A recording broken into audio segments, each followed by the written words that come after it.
আপনিও হয়তো এমন কিছু লোক দেখেছেন যারা বিনা সেফটিতে মৌমাছির বাসায় হাত দেয়, এমনকি মুখের মধ্যে নিলেও তাদেরকে কামড় দেয় না। কিন্তু আমরা যদি একটু মধু পাড়ার চেষ্টা করি তাহলে ঠাস করে এসে হুল ফুটিয়ে এইরকম অবস্থা করে দেয়।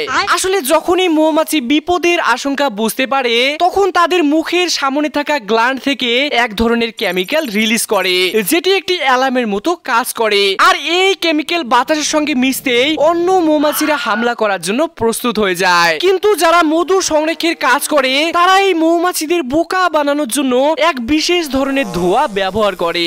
আর এই ধোঁয়ার কারণে তাদের মুখ থেকে বের হওয়া কেমিক্যাল বাতাসের সঙ্গে মিশতে পারে না।